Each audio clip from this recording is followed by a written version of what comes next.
అబ్రహాము ఈసాకు కట్లను ఇప్పి ఆ గొర్రెను తీసుకొని వచ్చి దేవునికి బలి ఇచ్చాడు.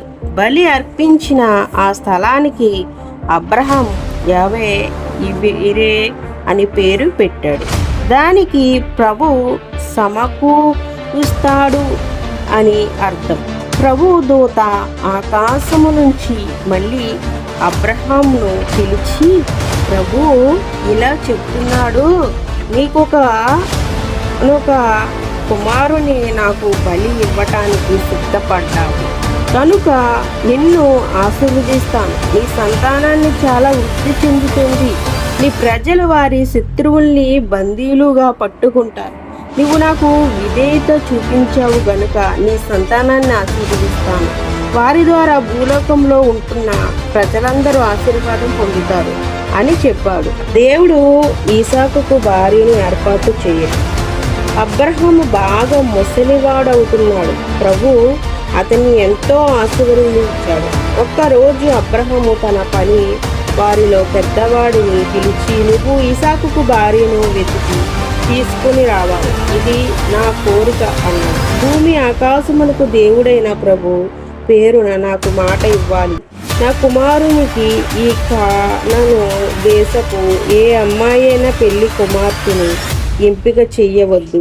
నా స్వదేన దేశానికి వెళ్ళి అక్కడ నా సొంత వారిలోనే నా కుమారునికి భార్యను తీసుకొని రావాలి అన్నాడు. అందుకు ఆ సేవకుడు, ఒకవేళ ఆమె నాతో రాకపోతే ఏం చెయ్యాలి? ఈసాకును తిరిగి నీ స్వదేనానికి పంపించునా అని అడిగాడు. అప్పుడు అబ్రహాము, నా కుమారుణ్ణి అక్కడికి మాత్రం వెళ్లకుండా చూడు. ప్రభువు నన్ను నా ఇంటి నుంచి నా వారి దగ్గర నుంచి తీసుకొని వచ్చాడు.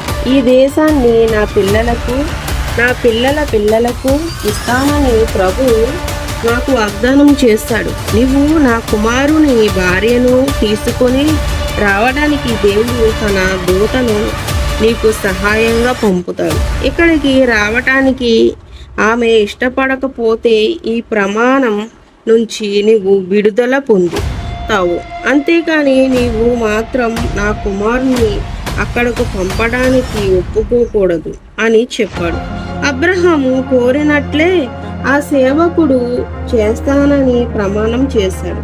తర్వాత ఆ సేవకుడు తన యజమానివి 10 ఒంటెలు తీసుకుని అబ్రహాము స్వదేనానికి బయలుదేరాడు. ఆ సేవకుడు ఆ దేశాన్ని చేరేసరికి మధ్యాహ్నం దాటింది. కొంతమంది స్త్రీలు పట్టణం వెలుపల ఉన్న బావి నీళ్ళ కోసం వస్తున్నారు.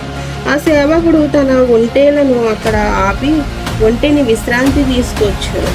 అతడు దేవునితో, ప్రభువా, నా యజమానాన్ని అబ్రహాము దేవా, ఈరోజు నాకు సహాయం చేసి నా యజమానానికి నీవిచ్చిన వాగ్దానాన్ని నిలబెట్టు. నేను ఈ బావి దగ్గర ఉన్నాను. ఈ ఊరు పడుచు పిల్లలు నీళ్ళ కోసం ఈ బావికి వస్తున్నారు.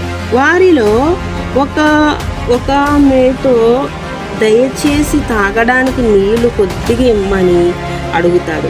ఆమె, నీవు తాగు, నీ ఒంటెలకు కూడా తాగడానికి నీళ్లు ఇస్తాను అని అంటే, ఆమె, నీ సేవకుడైన ఈసాకుకు నీవు ఏర్పాటు చేసిన స్త్రీ అని నేను తెలుసుకుంటాను. ఇది జరిగితే నువ్వు నా యజమానికి చేసిన వాగ్దానం నెరవేరినట్లేనని నాకు తెలుస్తుంది అని ప్రార్థన చేశాడు.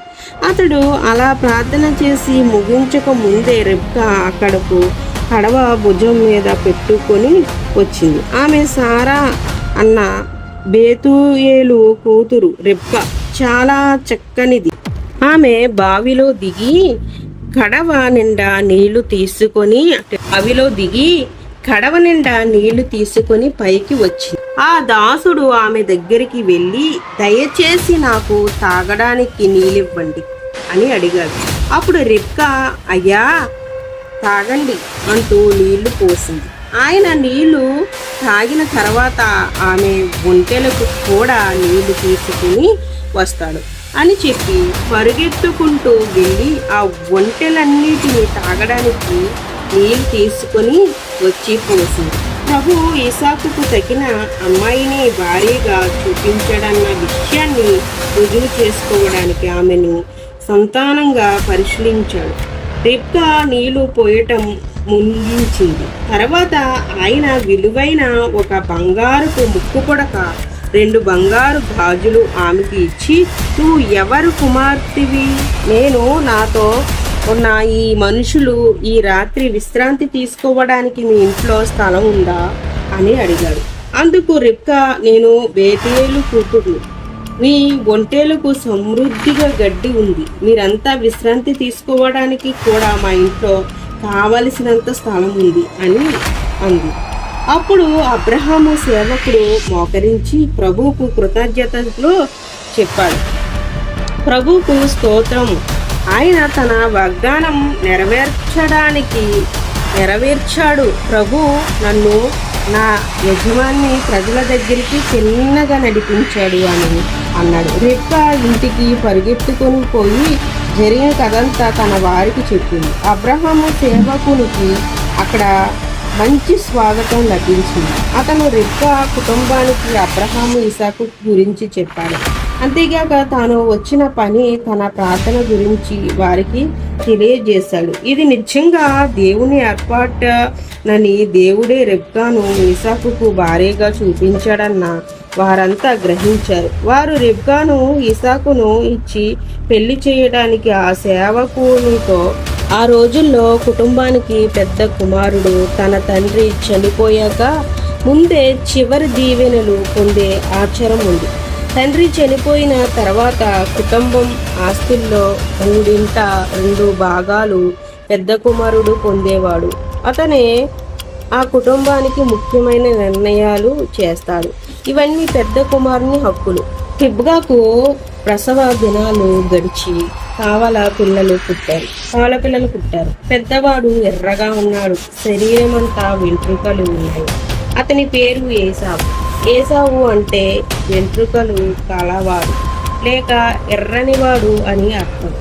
ఏసావు మడిమని పట్టుకునే 2వ వాడు పుట్టాడు. అతని పేరు యాకోబు. యాకోబు అంటే మోసగాడు అని అర్థం.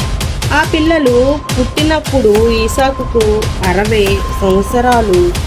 ఆ బాలురు పెరిగి పెద్దవారు అయ్యారు.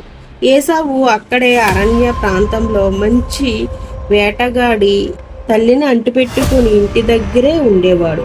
ఏసావు వేటాడి తీసుకుని వచ్చిన జంతువుల మాంసాన్ని ఇసాకుకు ఆనందంగా తింటూ అతనినే ఎక్కువగా ప్రేమించాడు. రిబ్కాకు యాకోబు అంటే చాలా ఇష్టం. ఒకరోజు యాకోబు చిక్కుడు కాయలు కూర వండుకుంటూ ఉన్నాడు. అప్పుడే వేట నుంచి తిరిగి వచ్చిన ఏసావు, నాకు బాగా ఆకలిగా అవుతుంది, కొద్దిగా ఆ ఎర్రని కూర పెట్టు అని అడిగాడు. అందుకు యాకోబు, అలాగే కూర పెడతాను, కానీ పెద్ద కుమారుని నీకున్న హక్కులన్నీ నాకు ఇవ్వాలి అని నాకు ప్రమాణం చెయ్యి అని అడిగాడు. ఏసావు తన జ్యేష్ఠత్వపు హక్కును ప్రమాణం చేసి తన తమ్ముడు యాకోబుకు ఇచ్చాడు. తర్వాత తన కోసం వండుకున్న కూరను అన్న ఏసావుకు ఇచ్చాడు.